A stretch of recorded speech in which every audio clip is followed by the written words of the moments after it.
नमस्कार, आप देख रहे हैं इंडिया वॉइस। मैं हूं आपके साथ। इसमें बुलेटिन की शुरुआत करेंगे बड़ी जानकारी के साथ। लखनऊ से बड़ी खबर सामने आ रही है। सपा ने जारी की दूसरी लिस्ट। लोकसभा चुनाव के प्रत्याशियों की लिस्ट जारी कर दी गई है। समाजवादी पार्टी की ओर से दूसरी लिस्ट है और सपा ने यूपी की 11 सीटों पर उम्मीदवार उतारे हैं।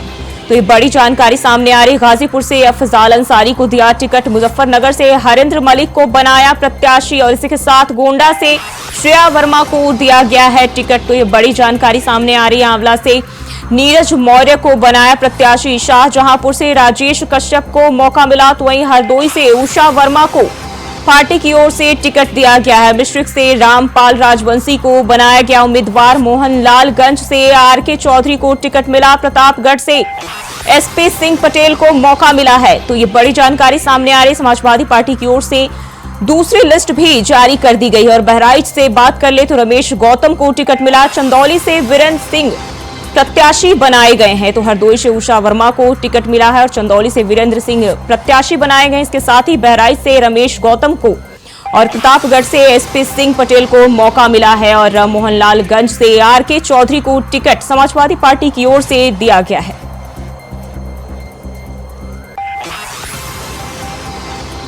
तो प्रतापगढ़ से एसपी सिंह पटेल को मौका मिला है और लोकसभा चुनाव के प्रत्याशियों की लिस्ट जो है समाजवादी पार्टी की ओर से जारी कर दी गई। बहराइच से रमेश गौतम को टिकट मिला है और लखनऊ से जानकारी सामने आ रही है। सपा ने दूसरी लिस्ट, उम्मीदवारों की दूसरी लिस्ट जारी कर दी गई है और चंदौली से वीरेंद्र सिंह प्रत्याशी बनाए गए हैं। तो लखनऊ से बड़ी जानकारी सामने आ रही है। समाजवादी पार्टी की ओर से प्रत्याशियों की दूसरी लिस्ट जारी कर दी गई है। लोकसभा चुनाव के प्रत्याशियों की लिस्ट सपा की ओर से जारी कर दिया गया है।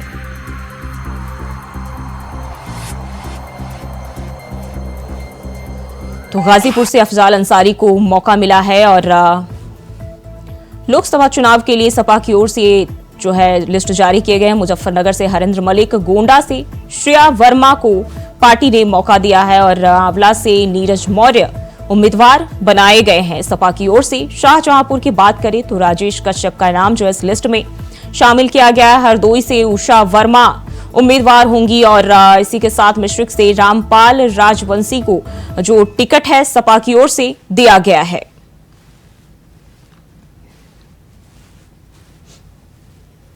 तो समाजवादी पार्टी की ओर से दूसरी लिस्ट जारी कर दी गई है और प्रत्याशियों की दूसरी लिस्ट सपा की ओर से जारी की गई है और लोकसभा चुनाव के प्रत्याशियों की लिस्ट सपा की ओर से जारी किया गया है। और यूपी की 11 सीटों पर जो है प्रत्याशी उतारे हैं समाजवादी पार्टी की ओर से। तो लखनऊ से ये जानकारी सामने आ रही है। सपा ने जारी की दूसरी लिस्ट, लोकसभा चुनाव के प्रत्याशियों की दूसरी लिस्ट पार्टी ने जारी कर दी है। गोंडा से श्रेया वर्मा को टिकट दिया गया है और ये दूसरी लिस्ट जो है समाजवादी पार्टी की ओर से जारी किए गए हैं।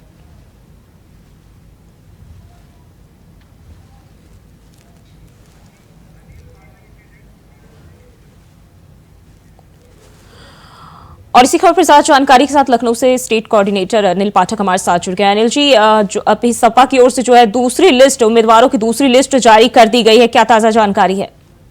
देखिए जी, समाजवादी पार्टी ने दूसरी लिस्ट जारी की है, 11 प्रत्याशियों की है। इससे पहले समाजवादी पार्टी ने पहली लिस्ट जारी की थी जिसमें 16 कैंडिडेट के नाम थे। अब तक समाजवादी पार्टी की तरफ से 27 कैंडिडेट घोषित किए जा चुके हैं लोकसभा चुनाव के लिए। सबसे चौंकाने वाली बात यह है कि यहाँ पर इंडिया गठबंधन में कांग्रेस और समाजवादी पार्टी ही बची है, लेकिन फिर भी पूर्णतः सामंजस्य का अभाव दिख रहा है। कई बार ये दूसरी लिस्ट की, उसमें सबसे बड़ा चर्चित नाम है अफजाल अंसारी का, गाजीपुर के सांसद है, जिनको समाजवादी पार्टी ने प्रत्याशी बनाया है। वैसे कहने को तो अफजाल अंसारी बसपा के सांसद है। दूसरा चर्चित नाम है श्रेया वर्मा का, गोंडा का। तो ये बेनी बाबू की, बेनी प्रसाद वर्मा की पौत्री है, एकदम नया चेहरा है। पूर्व मंत्री राकेश वर्मा की बेटी है। इन पर समाजवादी पार्टी ने दांव लगाया है जी। और गोंडा से, इसके साथ ही गाजीपुर और मुजफ्फरनगर से जो प्रत्याशी उतारे गए हैं सपा की ओर से, इसके क्या मायने हो सकते हैं? देखिए, जो मुजफ्फरनगर से प्रत्याशी बनाया है समाजवादी पार्टी ने हरेंद्र मलिक को, वो कांग्रेस छोड़ कर आए हैं, उन पर भरोसा जताया है अखिलेश यादव ने। तो एक तरह से ये बैकवर्ड ज्यादातर इसमें कुर्मी जात से ताल्लुक रखने वाले कैंडिडेट को चयन किया है अखिलेश यादव ने। इससे पहले जो 16 कैंडिडेट की सूची जारी की थी पहले, उसमें भी 4 कैंडिडेट कुर्मी बिरादरी से थे। कुल मिलाकर के जातीय समीकरण को साधने की कोशिश की है, लेकिन इस कोशिश में कहीं न कहीं इंडिया गठबंधन को लेकर के बड़ा सवाल खड़ा हो रहा है, क्योंकि आज की डेट में, आज जो है राहुल गांधी अमेठी में है और इसी दिन ये सूची जारी हो रही है। अखिलेश यादव को शामिल होना था, उन्होंने इच्छा जताई थी, लेकिन बावजूद इसके अखिलेश यादव ना तो शामिल हुए, ना ही पल्लवी पटेल शामिल हुई है।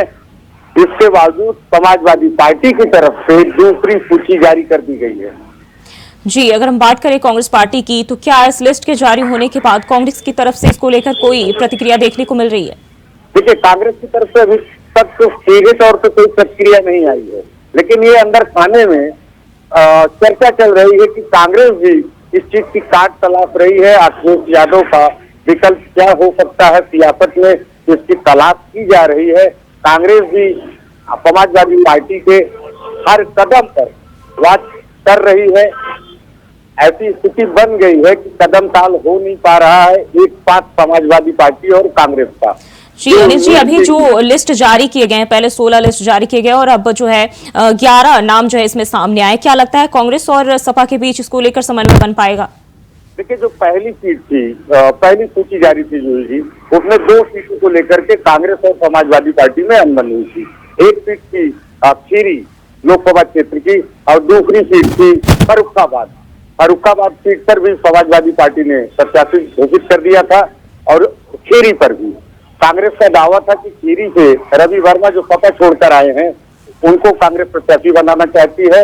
और रही बात फर्रुखाबाद पर, तो वहां पर सलमान खुर्शीद कांग्रेस के दावा देता है, उनको कांग्रेस चुनाव लड़ाना चाहती है। लेकिन इन दोनों सीटों पर भी समाजवादी पार्टी की तरफ से प्रत्याशी घोषित किया गया है। इस पर तो ये प्रॉब्लम तो सॉल्व नहीं हो पाई, बावजूद इसके 11 कैंडिडेट की और सूची आ गई, तो इसको लेकर के अंदर जो है वो काफी उबाल चल रहा है समाजवादी पार्टी और कांग्रेस के बीच। तो कहीं ना कहीं कह सकते हैं कि इंडिया गठबंधन के बीच अभी तालमेल बना पाना जो है मुश्किल होता हुआ दिखाई दे रहा है। देखिए, दूरियां लगातार बढ़ती जा रही हैं समाजवादी पार्टी और कांग्रेस के बीच। समाजवादी पार्टी में एक तरह से अंतर्कलह भी हो गई है और कांग्रेस के पास उत्तर प्रदेश में कुछ होने के लिए नहीं। लेकिन समाजवादी पार्टी में जिस तरह से स्वामी प्रसाद मौर्य ने भी अलग पार्टी बनाने का ऐलान कर दिया है और समाजवादी पार्टी के एक करके कई 4 महासचिव हैं, उन्होंने भी बगावत एक तरह से कर रखी है समाजवादी पार्टी के बीच। तो समाजवादी पार्टी का भी ये एक मानना है कि कांग्रेस और सपा के बीच सीट शेयरिंग फाइनल हो जाए, तब राहुल गांधी के साथ अखिलेश यादव नजर आएंगे। जी अनिल जी, बहुत बहुत शुक्रिया आपका तमाम जानकारी के लिए।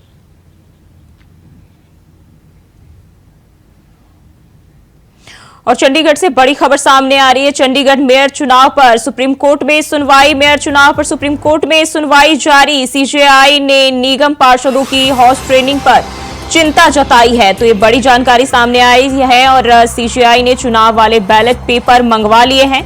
तो मेयर चुनाव पर सुप्रीम कोर्ट में सुनवाई जारी है और सीजेआई ने चुनाव वाले बैलेट पेपर मंगवा लिए हैं और निगम पार्षदों की हॉर्स ट्रेनिंग पर चिंता भी जताई है। सीजेआई ने चिंता जताया है और मेयर चुनाव पर सुप्रीम कोर्ट में सुनवाई जारी है। चंडीगढ़ मेयर चुनाव पर जो है सुप्रीम कोर्ट में सुनवाई जो है वो जारी है और चंडीगढ़ से बड़ी खबर सामने आ रही है।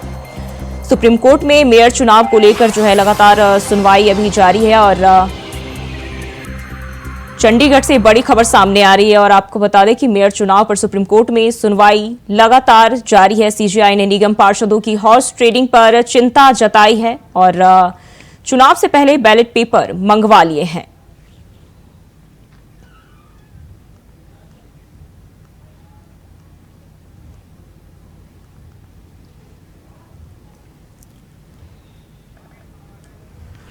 और इसी खबर पर साथ जानकारी के साथ चंडीगढ़ से राकेश छाबरा हमारे साथ जुड़ गए। राकेश, मेयर चुनाव को लेकर जो सुप्रीम कोर्ट में सुनवाई जारी है, क्या अपडेट है?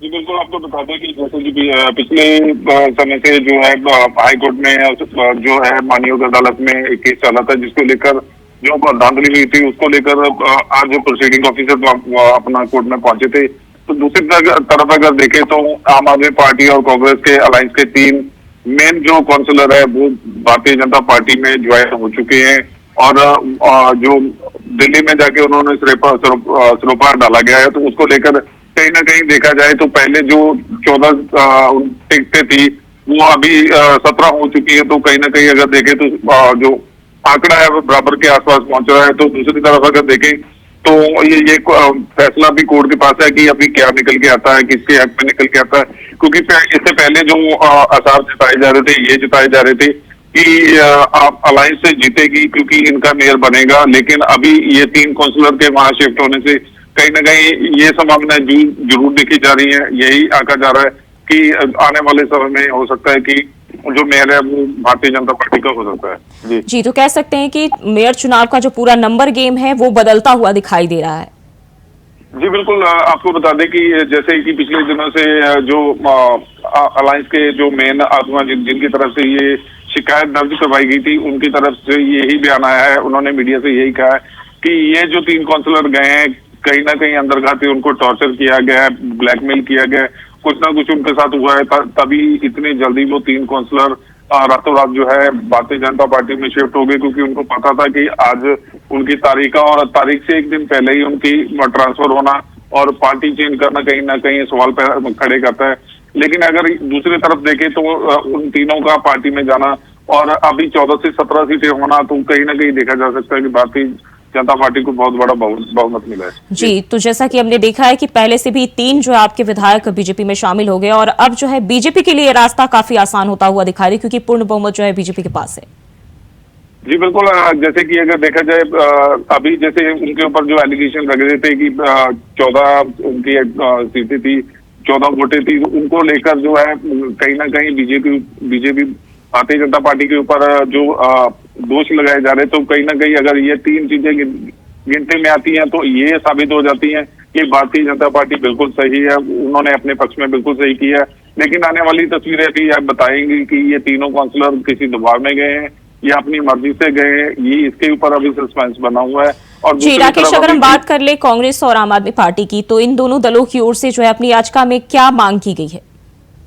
मांग यही कि इससे पहले मतलब पार्टी चेंज होने से पहले, काउंसिलर्स के जाने से पहले यही मांग की जा रही थी कि इसको ट्रांसपेरेंसी से किया जाए और ये जो प्रोसीडिंग ऑफिसर है इनके ऊपर कार्रवाई की जाए और दोबारा से री इलेक्शन करवाने की बात की गई थी। तो अगर ऐसे कुछ होता है तो अगर हो सकता है कि कोर्ट की तरफ से जो है दोबारा री इलेक्शन करवाए जाए।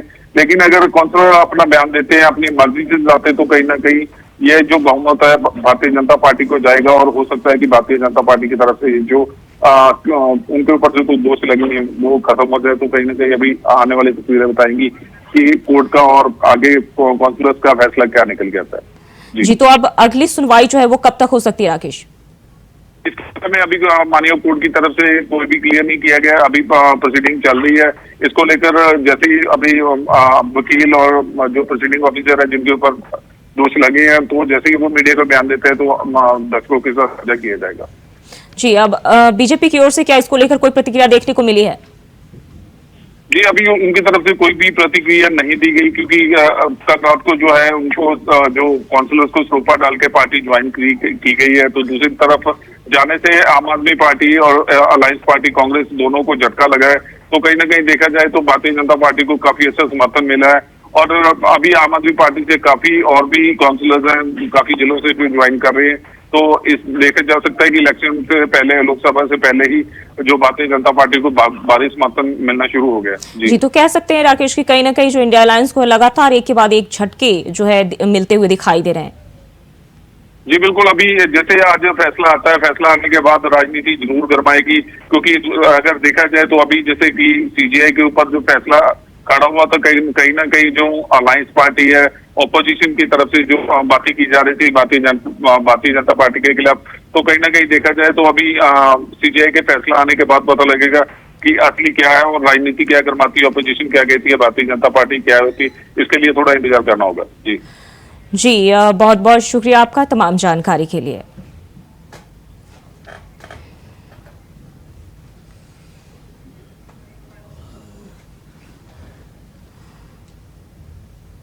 और इसी बीच एक और बड़ी जानकारी सामने आ रही है, चंडीगढ़ से बड़ी जानकारी सामने आ रही है। तो ये आपको बता दें कि चंडीगढ़ से इस वक्त की बड़ी खबर सामने आ रही। चंडीगढ़ मेयर चुनाव पर सुप्रीम कोर्ट में आज की सुनवाई पूरी हो गई है। तो चंडीगढ़ मेयर चुनाव पर सुप्रीम कोर्ट में आज की सुनवाई पूरी हो गई है। सुप्रीम कोर्ट ने हॉर्स ट्रेडिंग को लेकर चिंता जताई है, उसे चिंताजनक बताया है। तो ये बड़ी जानकारी सामने आ रही है। सीजीआई ने हाईकोर्ट में जमा बैलेट पेपर मंगवाए और चंडीगढ़ मेयर चुनाव को लेकर जो है आरओ मसीह को फटकार भी लगाई है और साथ ही कल फिर मामले में सुनवाई होगी। तो ये बड़ी जानकारी सामने आ रही है, चंडीगढ़ से बड़ी जानकारी सामने आ रही है और एक बार फिर से कल जो है मामले की सुनवाई होगी। तो इस वक्त की जानकारी साझा कर रहे चंडीगढ़ मेयर चुनाव पर सुप्रीम कोर्ट में आज की सुनवाई पूरी हो चुकी है।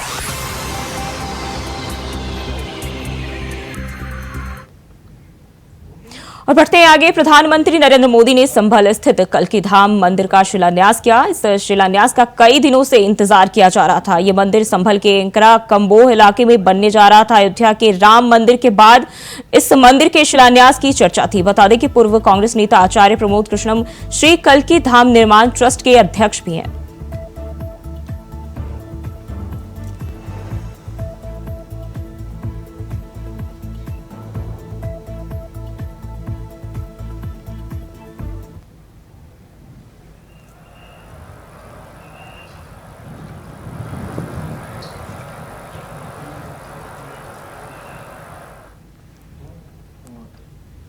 आज श्री कल्की धाम की आधारशिला प्रधानमंत्री जी के कर कमलों द्वारा रखी गई। प्रधानमंत्री जी ने जो उद्बोधन किया, जिस भाव से पूजन किया, प्रधानमंत्री ने जिस श्रद्धा से पूजन किया, श्री कल्की धाम की धरती को नमन किया। मैं और योगी जी साथ थे, जहां भगवान के धाम की आधारशिला रखी गई है, उस भूमि को नमन किया।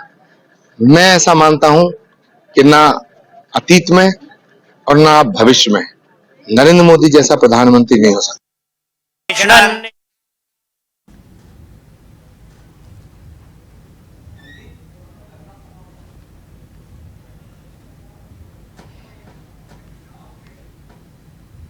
और वहीं राहुल गांधी की भारत जोड़ो न्याय यात्रा यूपी में पहुंच चुकी है। वहीं अखिलेश यादव ने न्याय यात्रा में शामिल होने पर कहा कि अभी बातचीत चल रही है, कई सूचियां उधर से आई, इधर से भी गई।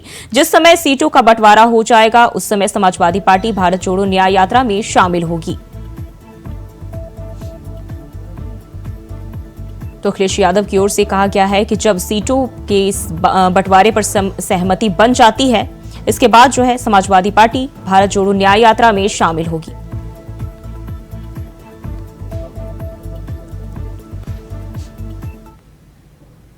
और वहीं सपा से स्वामी प्रसाद मौर्य के इस्तीफे के बाद समाजवादी पार्टी प्रमुख अखिलेश यादव और स्वामी प्रसाद मौर्य के बीच जुबानी जंग जो है शुरू हो गई है। वहीं अब अखिलेश यादव के बयान का स्वामी प्रसाद मौर्य ने पलटवार किया और कहा कि उनकी सरकार ना तो केंद्र में है और ना ही प्रदेश में कुछ देने की हैसियत में नहीं है। उन्होंने जो भी दिया है मैं उन्हें सम्मान के साथ वापस कर दूंगा। मेरे लिए पद नहीं विचार मायने रखता है। अखिलेश यादव की कही हुई बात उन्हें मुबारक। की कई बात उनको मुबारक। ये सब जानते हैं कि वो सरकार में नहीं है, न उनकी सरकार केंद्र में है, न प्रदेश में है, कुछ देने की हैसियत में भी नहीं है। वो जो भी दिए हैं ससम्मान में वापस भी कर दूंगा, क्योंकि मेरे लिए पद माने नहीं रखता, मेरे लिए विचार माने रखता है। दलितों, आदिवासियों, पिछड़ों और देश की महिलाओं, गरीबों, मजलूमों, मजदूरों, किसानों का हित मेरी सर्वोच्च प्राथमिकता है। उस पर जब भी कुठाराघात होगा मैं पलटवार जरूर करूंगा, करता भी रहा हूं, आगे भी करता हूं। बढ़ते हैं आगे, खबर दिल्ली के शाहबाद डेयरी से है, जहां झुग्गियों में भीषण आग लग गई, जिसमें अभी तक किसी के हताहत होने की खबर सामने नहीं आई है। वहीं करीब 130 झुग्गियां आग की चपेट में आ गई। सूचना मिलते ही मौके पर पहुंची 1 दर्जन से ज्यादा फायर ब्रिगेड की गाड़ियां कूलिंग और राहत बचाव का काम कर रही है।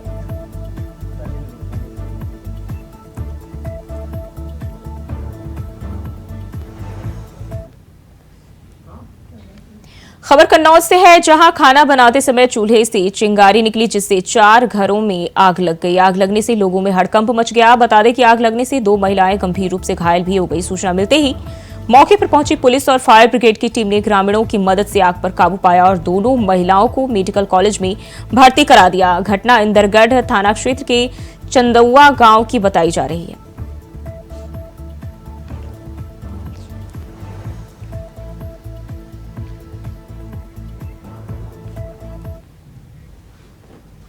और फिलहाल के लिए बुलेटिन बस इतना ही। खबरों के लिए बने रहिए इंडिया वॉइस के साथ।